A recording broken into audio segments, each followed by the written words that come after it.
Welcome to Natural Habitat Adventures Daily Dose of Nature. I'm your host, Sunny Vanderstar. Today's topic is Know Before You Go, Amazon and Machu Picchu. And it will be presented by our fabulous NatHab expedition leader, Francis Casapino. Francis, thank you so much for being here today. I know you've got a lot to cover, so let's go ahead and dive in.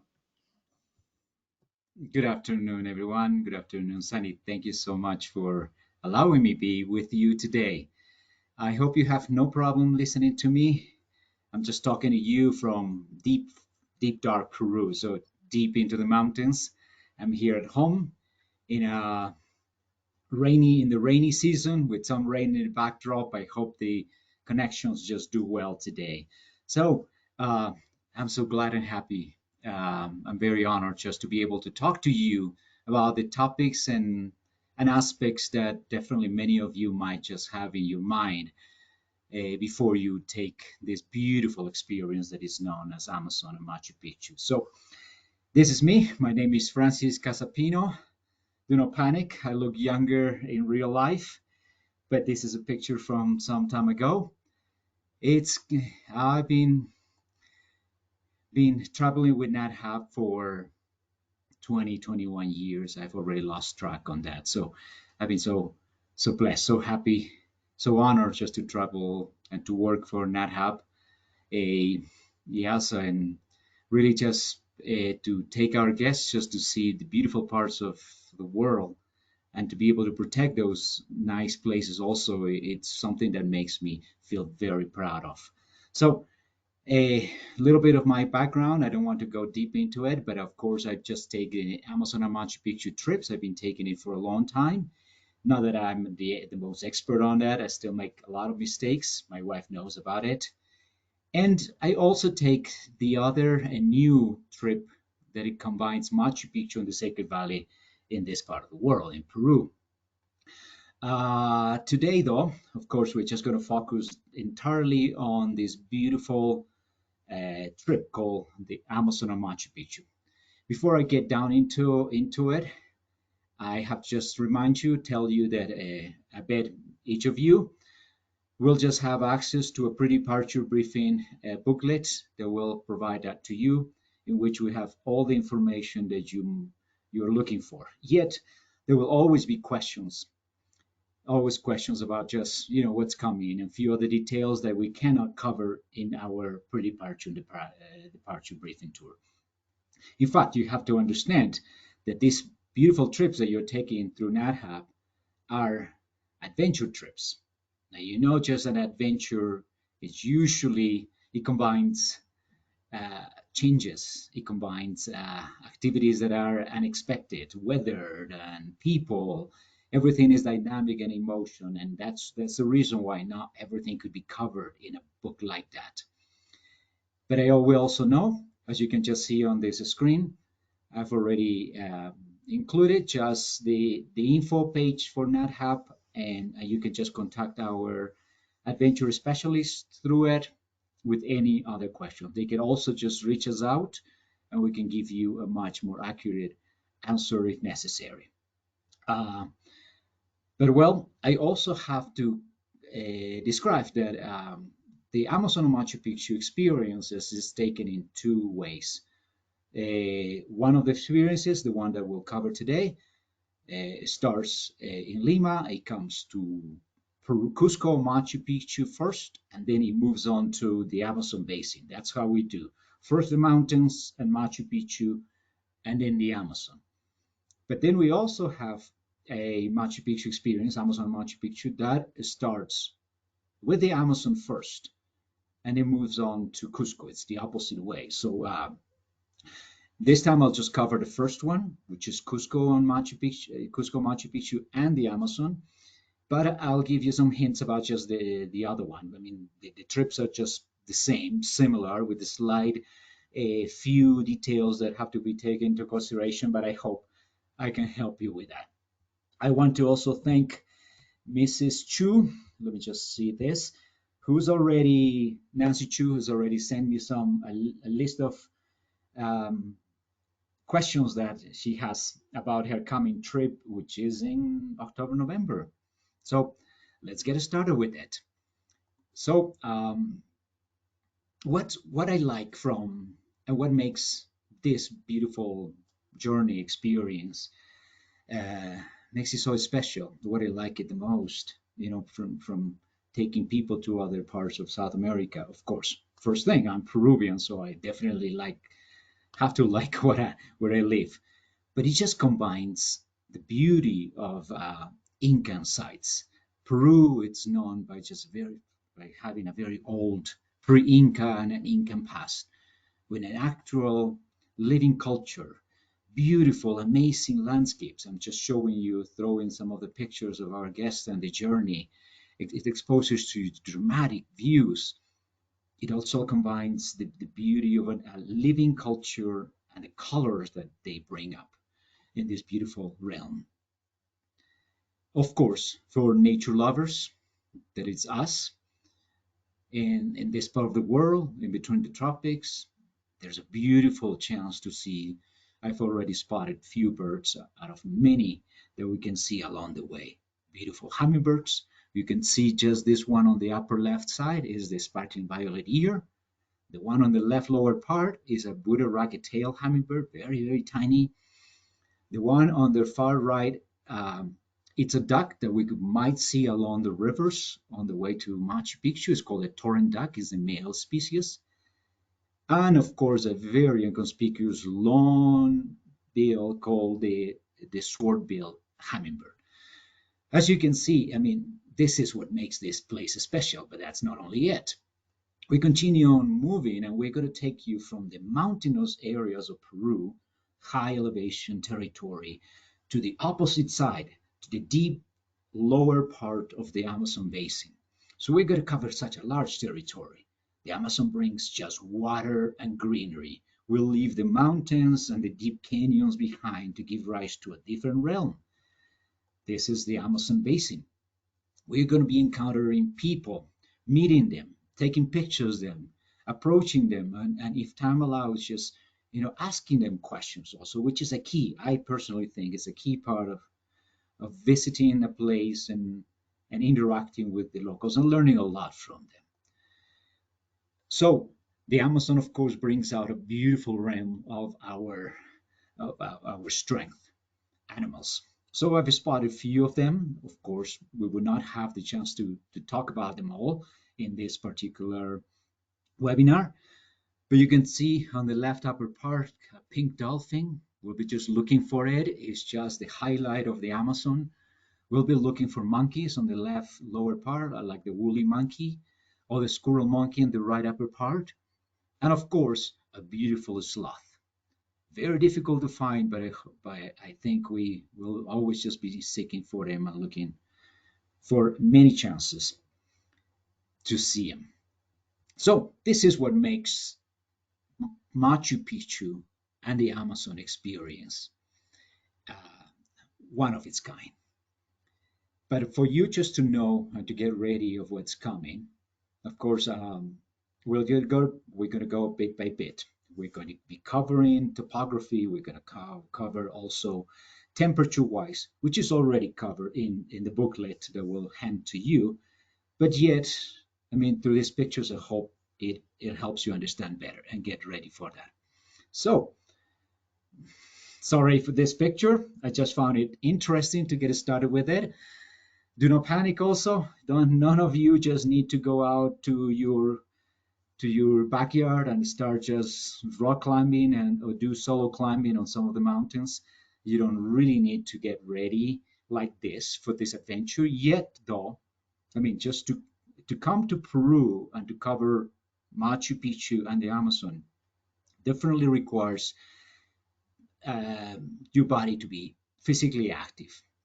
I will recommend you just go out, walk, uh, and get yourself ready. Loosen those lower muscles, legs, joints, muscles, which is what you're going to need these days. A If you have the chance to have stairs, go and just embrace those stairs and get yourself ready for those, because this world Peru, especially the first part, the Machu Picchu part with Cusco and the Sacred Valley, brings out dirt trails, cobbled trails, stairs. I mean, Incans loved stairs, so there's going to be a lot of very uneven stairs that you have to face. So that's why I encourage you just to get ready with stairs, and also a drastic change in elevation.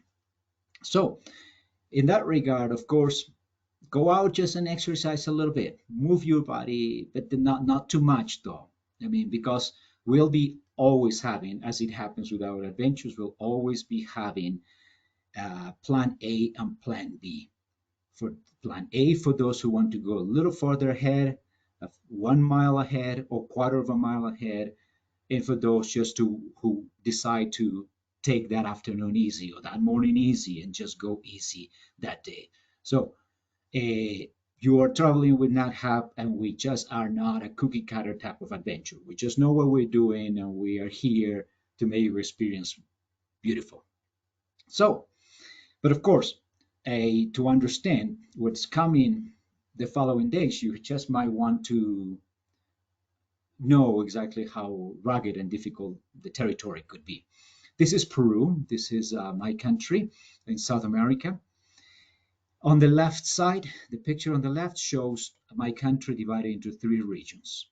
The coast is on the left lower part. It comprises 11% of the territory. You cannot see it. It's facing the Pacific Ocean.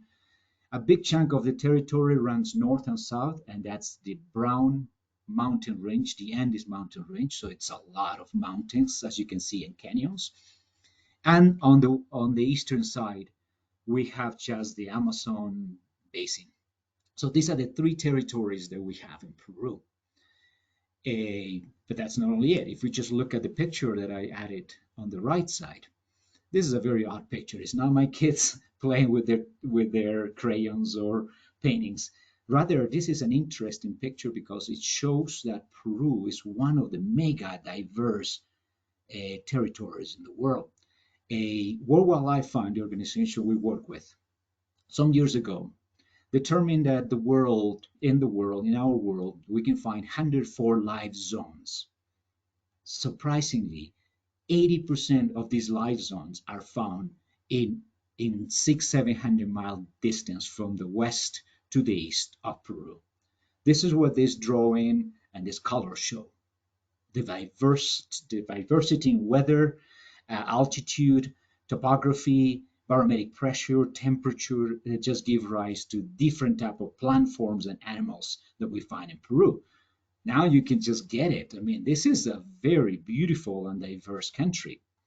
So I'm just I'm cutting this Peru from west to east transversally, so you can just see what I was showing you before. And in the picture, you can just see on the left side, that's the Pacific Ocean with the little coast. And we're going to be moving, as you can clearly see, from the left side of your screen to the right side of your screen. That's how Peru is divided easily. Lima is located at 200 feet or lower. Notice that we're progressively just going to fly out from Lima to Cusco. And Cusco is at 11,400 feet. It's such a high environment, but of course, we're not going to stay there the first day. Rather, we're just going down to the Sacred Valley of the Incas, where we're staying for a couple of nights at 9,000 feet. 9,000 feet is an adequate elevation just for you to get used to acclimatize to it, and have no problems with altitude issues.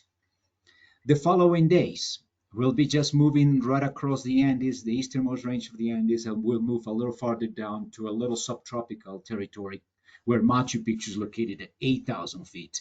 The hotel will be located at 6,000 feet, and Machu Picchu, which is the site located on the mountain top, is at 8,000 feet. As you can see, it's much lower than the previous days.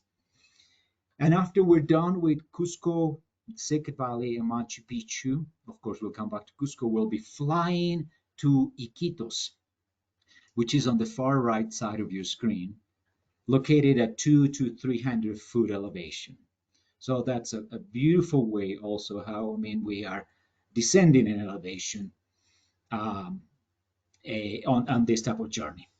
For the other Machu Picchu experience that starts from Lima and goes directly to Iquitos, to the Amazon first, of course, you're flying from here all the way across and staying at our lower elevation for the first 3 nights, 4 days, before you are progressively moving on to the Sacred Valley of the Incas, to Machu Picchu, and eventually just to Cusco. So this is a very smart way also to do it.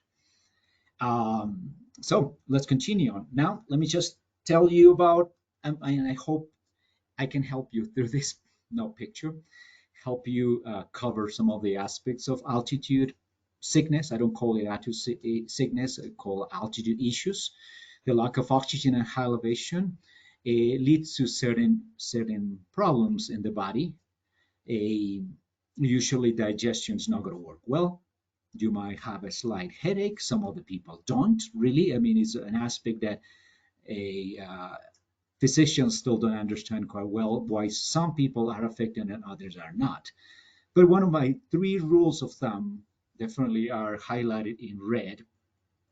You'll hear from me say keep yourself hydrated. Not enough though, otherwise you'll be just going to the toilet many times through the night. But just keep yourself hydrated. Eating light is another important thing because the body literally is just trying to send oxygen to some more vital parts of the body, the head, the lungs, and the heart. And if you're just adding too much food in the stomach that needs oxygen also will require a big dose of oxygen. So you'll hear us say, eat light all the time. And this other third one, I call it yoga breath or yoga breathing. It's a key part.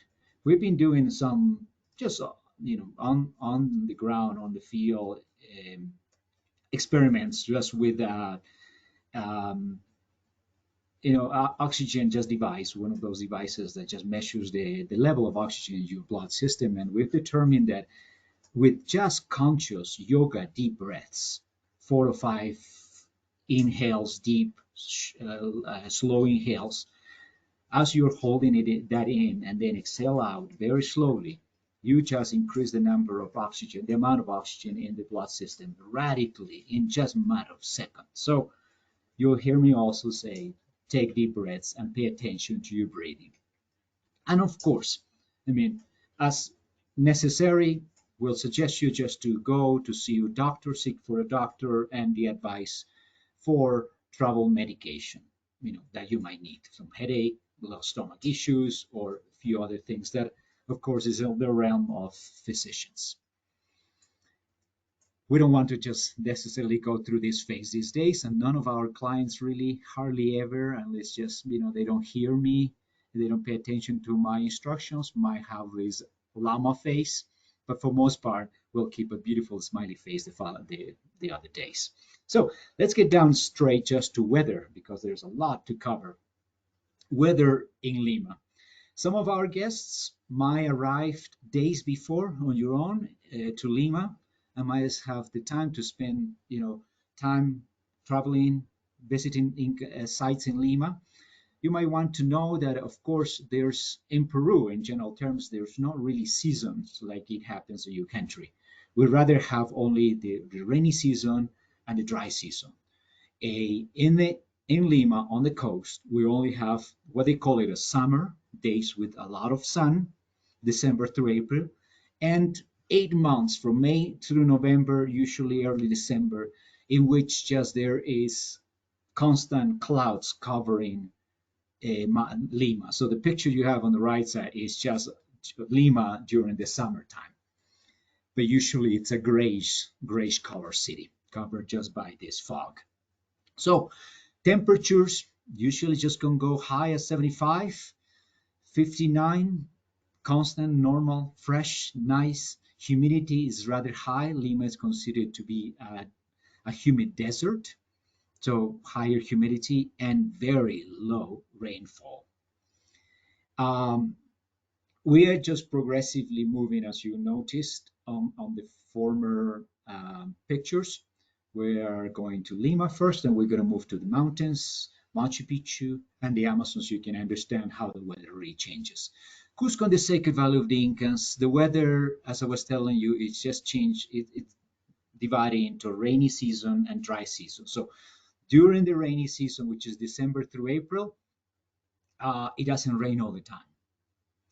Sometimes it just rains like it's happening right now for 30 minutes, 1 hour. We can have a downpour rain, and then it just breaks up. And we have beautiful temperatures ranging up to 70 degrees again. Yes. So 45, 50 to 70 are the average temperatures that we'll be facing in Cusco and the Sacred Valley, with sunny days after a rainfall in December. Humidity is much lower. Lips, nostrils, eyes dry up as well.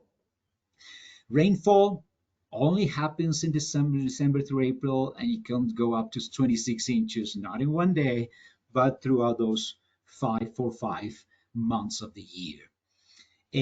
As for from April to November, which are the coming months for several of you to take these trips, the days are going to be sunny. Yet, of course, we'll always recommend you bring rain gear. You never know when something can change. This is a mountainous territory, as you can just see in the picture on the right side. So chances of rain are rare during April to November, but every now and then by late July, we have some odd changes. It's in April to November where temperatures can drop down to 32 degrees Fahrenheit. June, July, and August, pay attention to it, are considered to be the coldest months of the year, especially for guests who are coming from warmer weathers. One time I had just people coming from Texas, and of course, yes, they really felt the 32-degree Fahrenheit temperature. So, in that regard, the following picture just show you what to dress, what to bring, what to wear for the following days, for those days. Machu Picchu, as we've seen in the former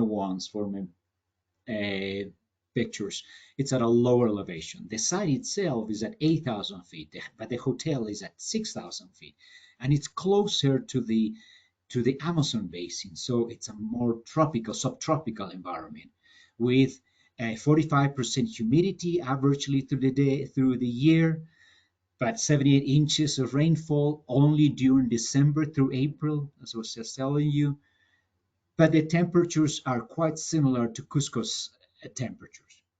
The days are a little colder, as it happens to be in the mountains, and when the sun is out, it's bright and hot from 10 in the morning till 2:30 in the afternoon. It's really hot. Yeah, bright hot. Cusco area is experiencing a very unhealthy UV rays presence, from usually ranging from 10, 11 to 14%. So that's very strong. We'll strongly recommend you bring sunscreen for these days, and a little bit of mosquito repellent for Machu Picchu. Now, of course, Iquitos, which is the Amazon basin, low elevation, 300, 200-foot elevation, right on the other side, on the eastern side of Peru, has a rather more constant monsoon type of weather. The days are beautiful, are sunny, but you never know when it's going to rain. But usually we happen to see the rain. The rain gives us at least a 1 hour, a 30-minute prognosis. We know when it's just coming and the clouds are gathering. So we can just tell you before any outing, or bring rain gear or whatever is necessary for that adventure. But for most part, we are going to experience beautiful summer days throughout the year. More rainfall, 200, 120 inches or more, a lot of humidity, and obviously much higher temperatures throughout the year. So this is easy, as you can just see. In regard just to clothing right now, we suggest you definitely bring a fleece, sleeveless vest, any vest, not two, one, either this one, the down, or just the fleece. It would be necessary. Long sleeveless jacket, definitely it's necessary also, especially if we're coming through June, July, and August, the coldest months of the year. The days are colder in the morning and colder at night, and hot in the midst of the daytime. For any of those days, short-sleeved shirts or long-sleeved shirts, whatever works best for you, is necessary. T-shirts also will be just quite handy in any situation. Something that is mandatory is definitely a rain gear. A rain pants. In regard just to rain pants, I'm not hanging rain pants. We talk about rain pants. Usually we always have the van. We always have a place to get shelter in the event that we're just caught in the rain. But if we're traveling during the rainy season, November through April, and going to visit Machu Picchu, I would definitely suggest you bring also some rain pants besides the rain jacket. We can be caught in really rain, 1 hour rain, and nowhere to hide, especially in Machu Picchu. A So, as you can see in the pictures, comfortable pants, not necessarily the zip up pants, but just comfortable, lightweight pants. Easier just to pack in, easier just to wash in, and quicker to dry as well.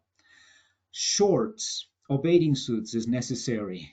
Gentlemen, please, I have to just stress that no one in this trip are allowed just to go all natural on any other opportunity when you have a little pool or a place where you can just soak your feet in the water. So bring bathing suit for these days.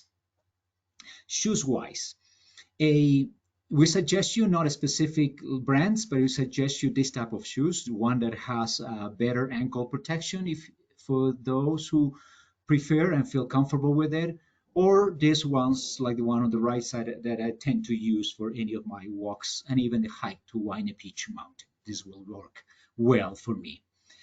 For after the experience, once you are on the um, at the hotel or on the boat, we'll recommend you just bring those sneakers, comfortable tennis shoes, or sandals, any type of sandals so you can just feel comfortable after any outing. Um, Another thing, of course, in regard just to equipment, of course, one of those NatHab pouches is really important because sometimes we identify you. Well, approaching Lima airport, we identify our guests due to our cap or NatHab tag on your backpack or just one of these pouches. A backpack is necessary for your personal belongings and your personal items every time we're going out for an exploration. It's in a backpack where you should carry you just your cell phones, your cameras, camera equipment, water, sunscreen, mosquito repellent, rain gear, light things for those 2 or 3 hours of expedition before we get back to the hotel. A hat with a broad brim are really necessary these days. The sun is very strong, and as I was telling you, June, July, and August, and people who are coming from warmer weather, just warm hats and gloves are also quite handy. Now, I should also consider that this is part of the equipment today. I mean, a camera or other cameras, so a cell phone, camera equipment to take pictures, chargers. It's important to notice that this little box that is attached to the USB cord, usually it's already a converter for your devices. So with this one, you can easily charge your cell phone devices on any outlet here in Peru. Ours works on 220, but with this little box converter, you'll be able just to charge your devices no matter what. It's important also to bring just a dry bag for cell phones or cameras, or sometimes even a backpack cover if necessary, um, in case we just get rained on, especially if we're bringing some nice camera equipment these days. Binoculars, that's really a must. You should just bring some binoculars here for your adventure in the mountains.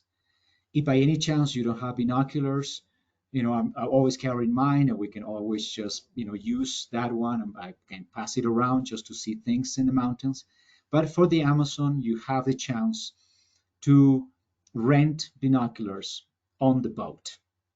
They charge $20 for the 4 days that we are on the boat, and so you can use it. So those are handy. Usually it's necessary, especially in the Amazon, it's necessary to have a pair of binoculars per person.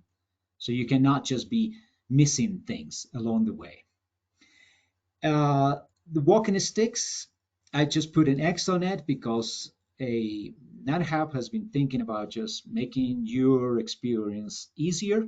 And in that regard, we already have walking sticks available here at the local office.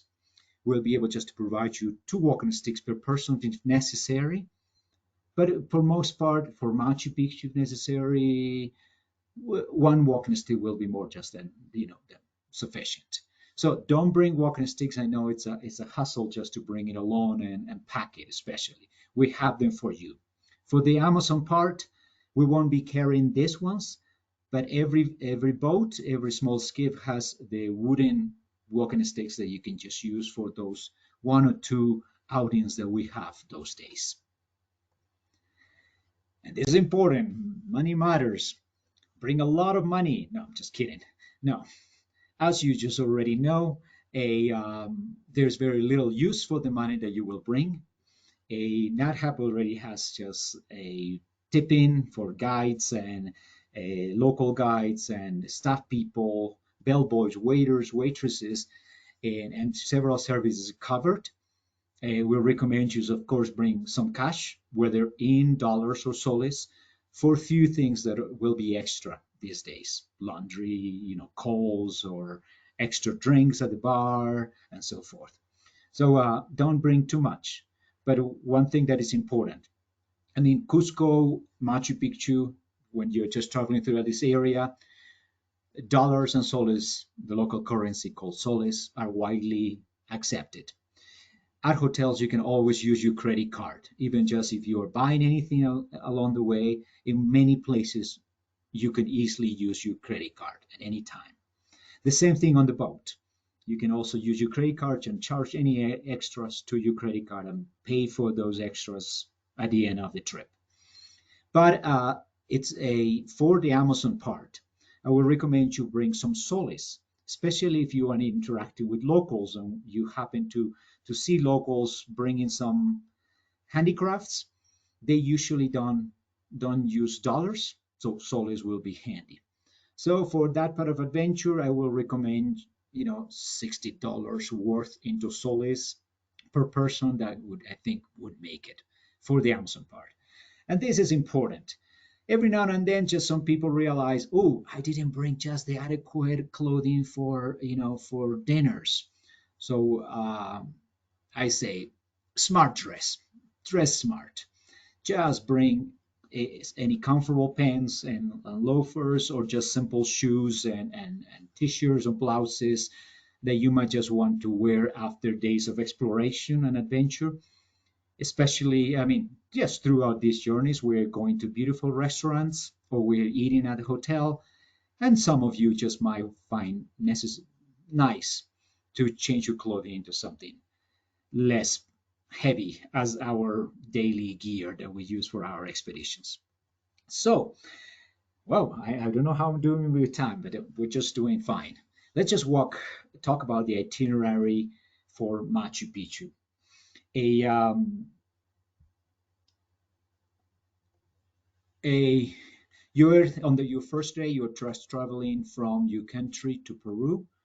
I would recommend you, I mean, for those who are going to Lima and then Lima to Cusco, Machu Picchu first, and then the Amazon. A Please try to coordinate your flight, or let just our travel specialists help you with it. But you should not be arriving too late a night before, because the next day we're just pretty much leaving at 6:45 a.m.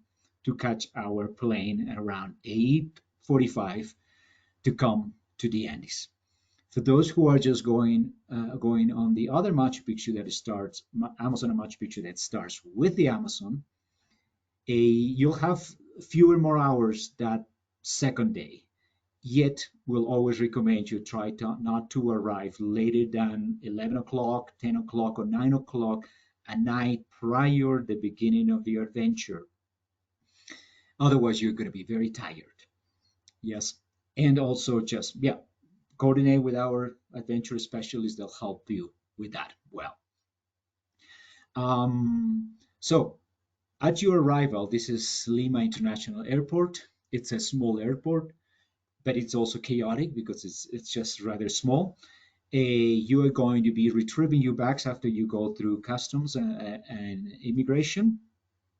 And once you're stepping out, you might more likely see a big crowd of people, Peruvians, sometimes entire families just welcoming their own people, sometimes mariachis welcoming other family members, and so it looks chaotic.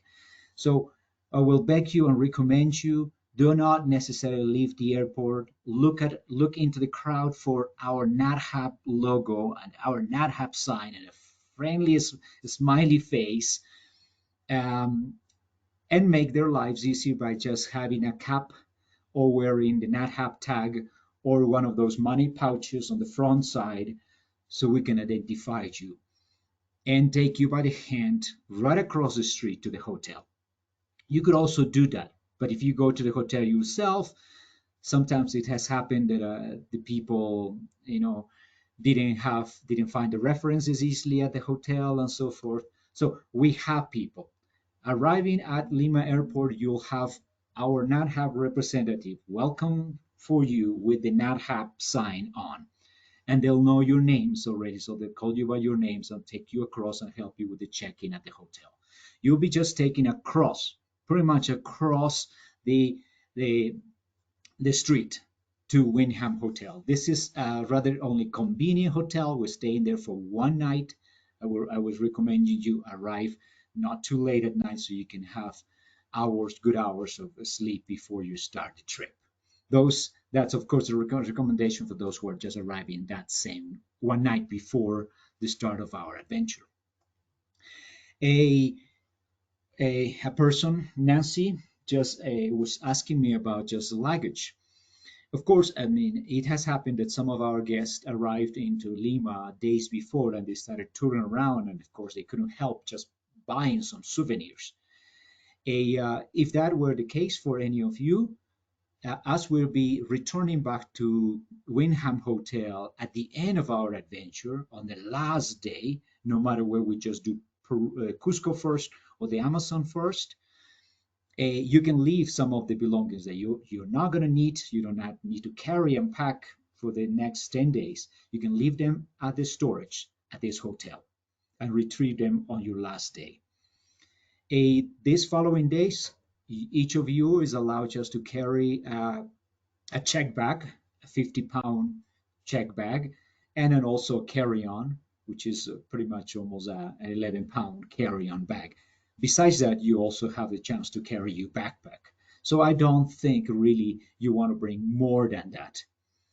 Many of our guests only travel with only a check bag, a 50-pound check bag and a backpack. Some others have found necessary just to bring a lighter check bag and a carry-on plus a backpack for their trip. But if there's any concern, this is an option. We'll be starting from Wyndham and returning to Wyndham at the end of our adventure. A I'll Some of you arriving a little late might not find me. Perhaps I'm already sleeping, but usually there's going to be a representative giving you just my welcome letter, giving you the information about the next day's departure time and adventure. So we have it all sorted out. Remember, this is not our first rodeo. We've already done this for a while, and we know what we do. So the second day of the adventure, you are on the Amazon and Machu Picchu experience. We're going to be taking a plane from Lima right across the Andes to Cusco. It's an hour and 20-minute flight. Let me just stop to say that for those who are starting with the Amazon, you'll be flying from Lima all the way to Iquitos, pretty much hour and 55 minutes right across to Iquitos, and from then still take the drive to Nauta. But we'll go deep into that in a little while. So once you arrive to Cusco, right on this side, with all our luggage, of course, because we're just already moving away from Lima, We're not staying in Cusco, which is at high elevation. Rather, we prefer driving already throughout the mountains towards the town of Pisac. First thing, it's in Pisac. We're going to be having lunch. We're going to be already entering the Sacred Valley of the Incas. This is a nice view of the valley as we are approaching and going to lower elevations. In the afternoon, or depending on the timing, we'll be just going to introduce you to the first Incan site. One of them was amazing Incan buildings called Pisac that is scheduled in the itinerary. This day it's going to be rather easy because it's your first day at high elevation. We'll continue on from Pisac along the Sacred Valley of the Incas, passing through several towns all the way to our hotel in the valley near Urubamba, my hometown. The hotel, as you can see, is rather simple, humble, but I hope you can that's going to suit your needs. It has beautiful vistas. It's in the middle of the Sacred Valley of the Incas. You'll be able to enjoy beautiful sunsets and sunrise there. After a good night's sleep and dinner right at the hotel, all together, I mean, you'll have us, me, or my other friend, Renzo, will be just there all the time, 24/7 for you. The third day, we'll explore the opposite side of the valley. We'll be just going around Maras, Yucay, the mountains, Urubamba, exploring the salt pans of Maras. There's a nice view of it. I don't want to spoil your experience, but here are some of the views that we'll see of the jagged Andes on the horizon, the easternmost range of the Andes. We might be able, hopefully, depending on the season, to interact with people, locals. As I was commenting to you, Peru has quite a nice group of indigenous and living culture that we can take advantage of. So we'll be having a little picnic, enjoying these beautiful views. Um, and then, if time allows, of course, there's so much to explore. We'll always be adding some little walking for those who want to burn calories. Because one thing is true, you'll be just eating a lot, and we'll have to just even out the amount of kilocalories that you're putting in. We have to burn them out. So, after we stay in 2 days in the hotel in the valley uh, called Hacienda Urubamba, the fourth day, we'll be taking our vehicle, to the town of Ollantaytambo to take the train down to Machu Picchu. So this is the main day. Uh, Before we start the day, of course, also Mrs. Chu was asking about it. If by any chance you're not bringing a carry-on or a smaller bag besides the check bag, NatHab is going to provide you these duffel bags. We have duffel bags for each of you. Some of our guests prefer consolidating your things in one bag. These are going to be considered the Machu Picchu bags. We're going to use it only for Machu Picchu. This allows us just to keep the big suitcases in the car and send them to the hotel, a different hotel, the one that we'll go to a couple of days later, and us, guys, as the picture shows, to carry a backpack and a duffel bag with our things for one night at Machu Picchu. The information that we passed along mentions that the duffel should have no more than 11 pounds. But of course, nobody checks up on it. We only want to just travel smart. So this is what we have to do. So they'll be handy, and we'll be able to give that to you a night before so you can pack it. You put a luggage tag to identify the bags, and these are going with us to Machu Picchu, and the other ones are being sent to the next day's hotel. Okay, I hope that's clear in that regard. But we'll go through it days before. So before Machu Picchu, that morning we'll visit an impressive Incan site called Ollantaytambo with amazing, say, 17, 18-ton blocks. We'll be in the realm of the Incans, just exploring all that world. Then we'll be taking the train. Oh, sorry, this is not the right train. This is Harry Potter's train. Sorry, my kid must have been playing with it.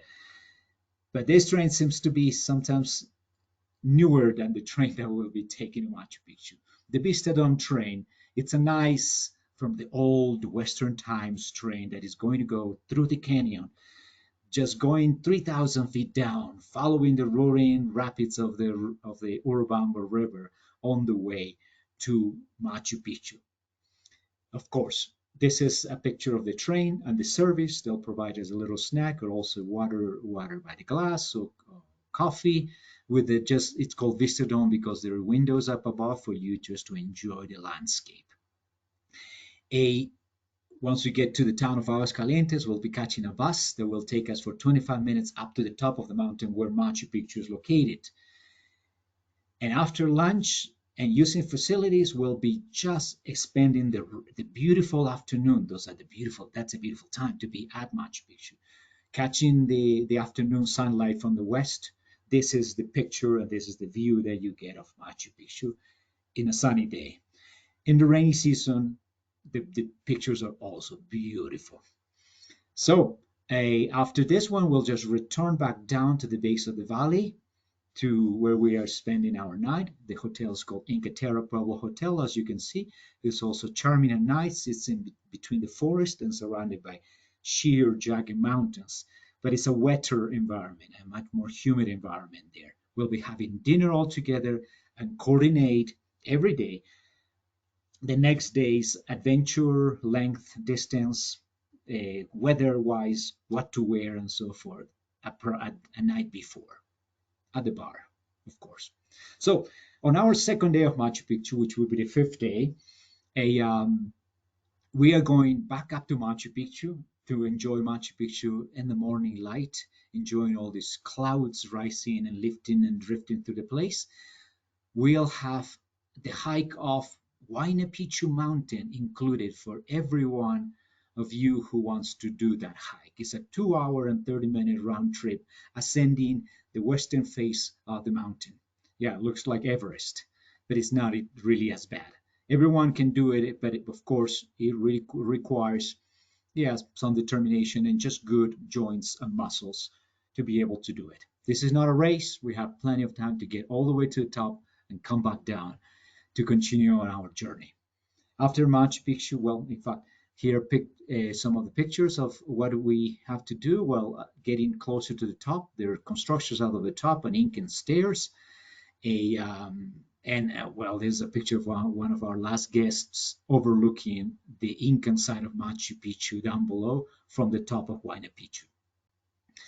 So it's a great experience and everyone just can do it. No need to be forced to, but of course, it's at the very last minute where we can decide whether you want to do it or not. So the following day, we'll just have our return from Aguascalientes and Machu Picchu all the way to where we got on the train and all the way back to Cusco. So partly by train and partly by car. It's a 4-hour train and van ride. It's the longest ride, but it's also beautiful because we have happened to travel through all the landscape we've been through, and that's a good time just to remember everything we've been through. So while arriving to Cusco, there's also another charming hotel that will await for us called Casa Cartagena.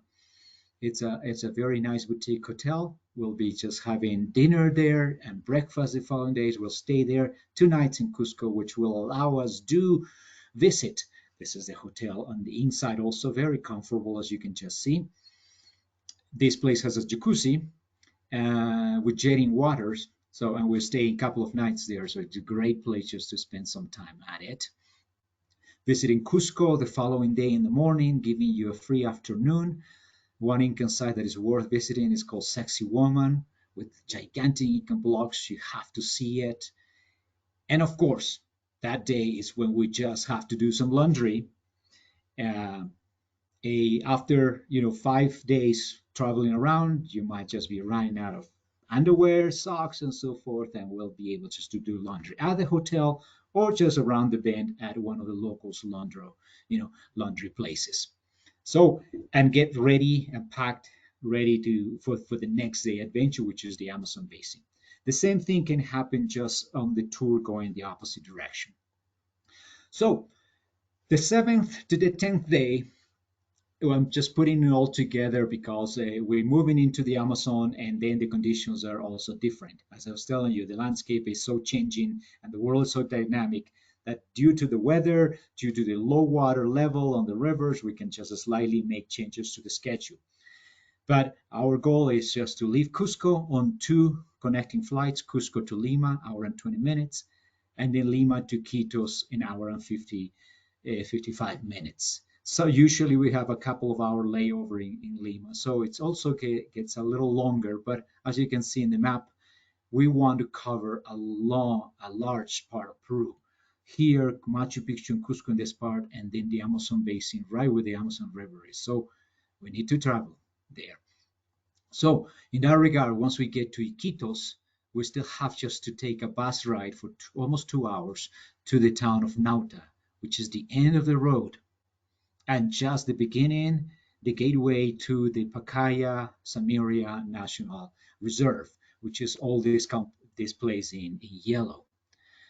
Pacaya Samiria National Reserve, it's much larger than the Yellowstone National Park, so of course we cannot just cover the whole place in just 3 nights, 4 days, but we'll be exploring the Marañón River and the Ucayali River those days.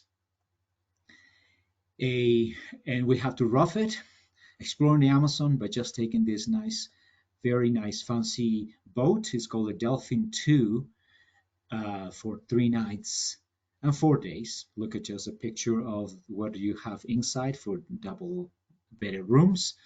As Mrs. also Chu was asking if there was enough room just to carry your suitcases over to the Amazon. As you can see, it's going to be just much smaller, but like a hotel room with a lot of space for your suitcases and a little closet for to hang your clothing and so forth. So a as long as you don't bring more than just the 50-pound check bag, a carry-on, and a backpack, you'll be set. You'll be done with it. For the Amazon experience, of course, we're just going to a world where there is no malaria per se, yet yellow fever shots are necessary. But I would just say that you should just go and also seek a doctor advice so they can tell you what is appropriate, what type of vaccinations are appropriate for this type of experience.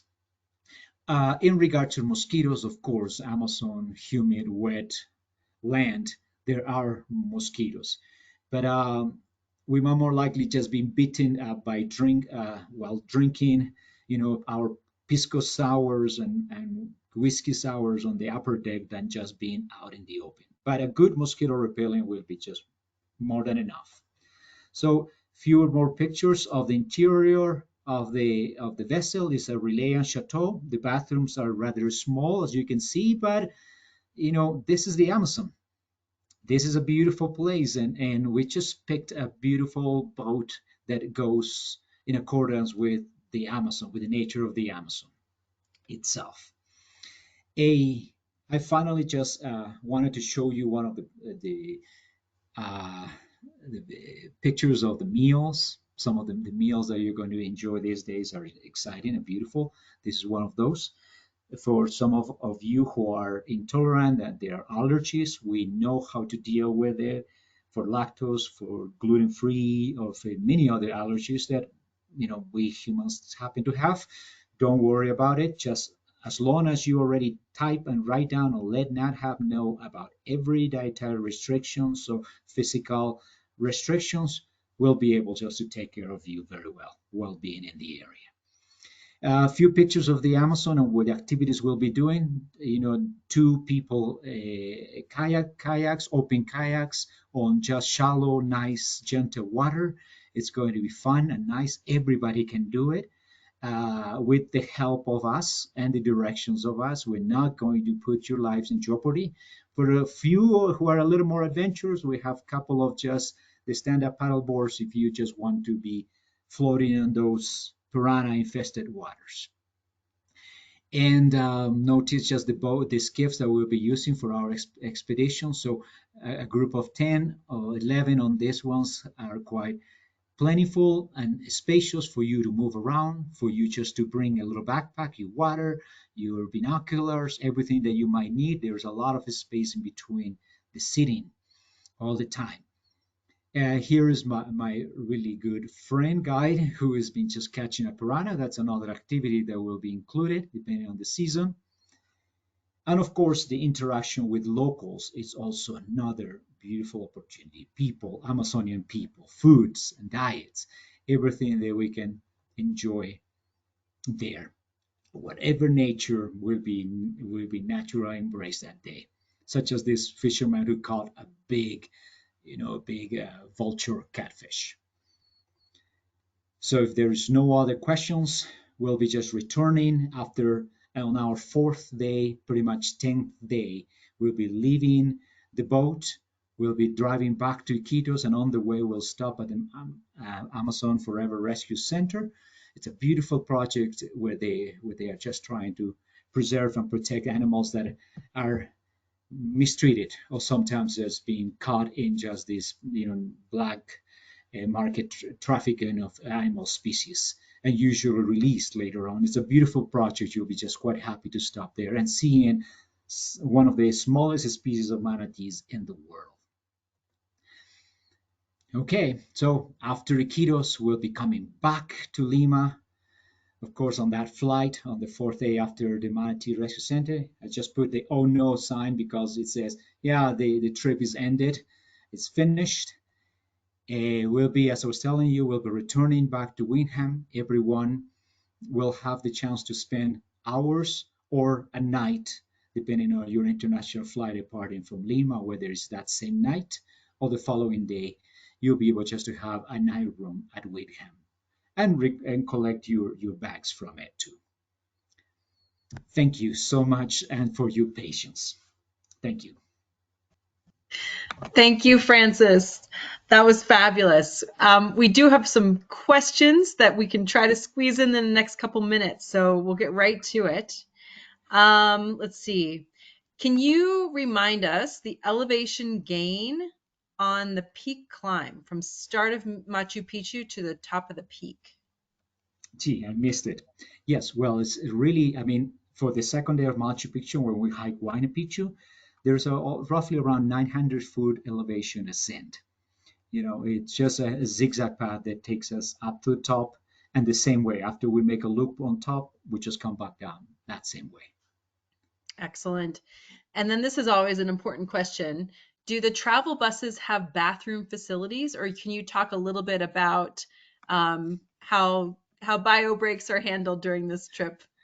Excellent. That's vital, my friends. It's not only for you all, it's also for us. A Whenever, anytime along the way, we'll always just whenever a bathroom is available, we'll let you know about it, and we'll never pass up an opportunity.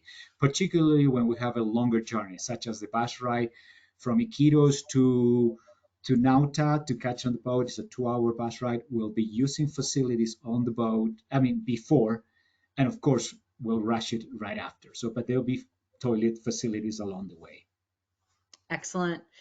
And can you talk a little bit about the food? Are you able to accommodate vegan and vegetarian meals on this trip?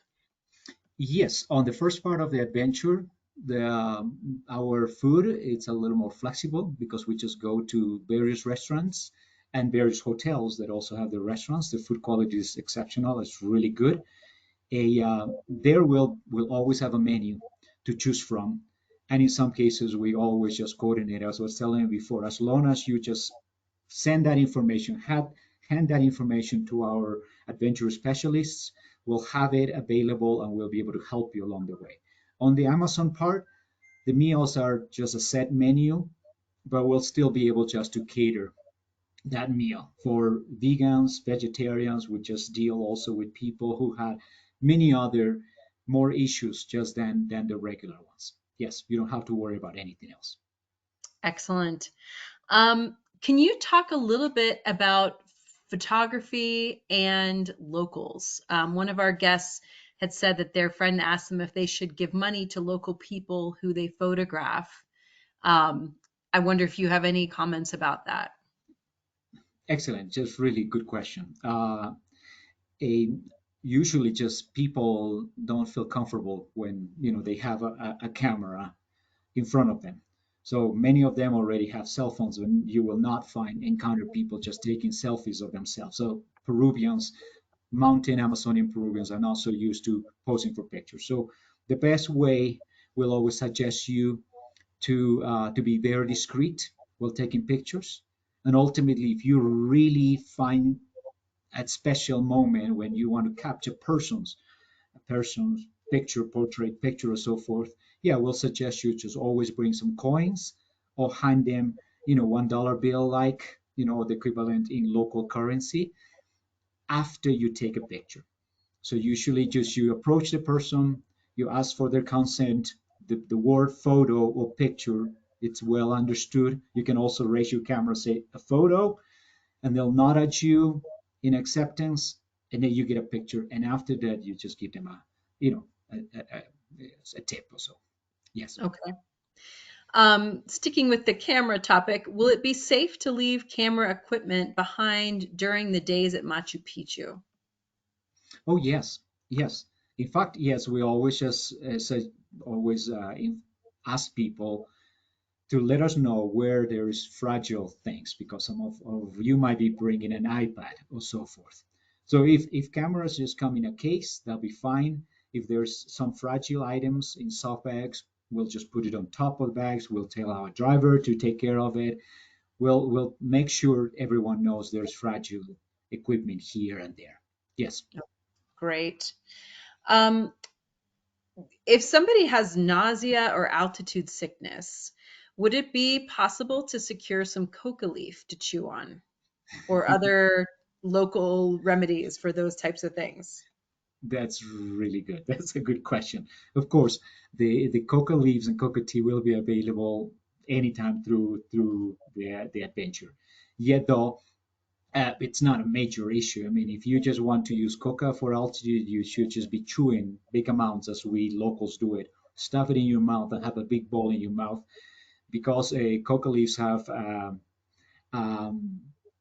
um, one of those compounds a it just helps you just capture the oxygen molecules that are more dispersed in the air. But instead of that, of course, we'll have regular water, different type of digestive teas, and we'll have water in the car all the time, so for you to refill your canteens. And as I was telling you, we'll just suggest you to eat light, do little physical activity for the first day at high elevation until your body gets settled. Yes, thank you. I Excellent. hope that answered your question. Yes, just a couple more if we can squeeze them in. What would if a guest doesn't want to hike in Machu Picchu, are there alternative activities or what would they do? Oh, totally. Always, as I was telling you, plan B, always for every day of adventure. But particularly for Machu Picchu, for the second day, usually the people want to just go to Machu Picchu, just the site, and just have a quiet moment, just staring and looking at it. So that you could do. No need to hike anything, but you can just walk around Machu Picchu on your own by yourself or follow. Sometimes as the group is a little larger, there will always be a second expedition leader or an on-site guide, and he or she will be taking care of you. The other option is also to stay at Inca Terra Hotel. It's in the subtropical area, so the chances to see hummingbirds and different other colorful birds is very high. So that's a beautiful place also you can stay at too if you need to. Excellent. On the cruise, on the Amazon cruise, are there any walks in the rainforest? Oh yes, definitely one walk. It's a schedule because it's necessary to just to get into the Amazon to see how the trees, plant forms, and insects. If you want to just find the phyllobates, tiny poison dart frogs, or spider or snakes, you just have to walk through the Amazon. So we just usually do a gentle 2 hour walk through the forest in one of those times. And the other time we try to go and see a native community. So we're just going to be always on land one or twice throughout this journey. I mean, 4 day journey that we are at there. Yes. Wow, it just sounds like a magical trip. I hope someday to join you. I think that is the last question we have time for. I really appreciate you giving an extra So few sorry. minutes to handle questions. And I apologize to everybody who did not have their question answered. Do reach out to your adventure specialist or to the concierge team if you have any questions that you still need addressed. And I just want to remind everybody that they're going to get a replay link sometime tomorrow. So you can watch, there's so much information that Francis shared. So you can watch this again and again until it all sinks in and you feel prepared for your trip. So I'm going to hand it back to you for closing comments. No, just thank you all so much for your time. Thank you, Sunny, and I really hope to meeting you soon on this part of the world. Thank you so much. Bye. Hmm. I want to thank everybody who tuned in today. Please join us again tomorrow for our next daily dose of nature. You can check out this week's lineup, including registration links, on our website at nathab.com/webinars. We did record today's presentation, and we will have the replay available on our website soon. With that, I'll conclude the webinar. Have a wonderful day, everyone. Thank you.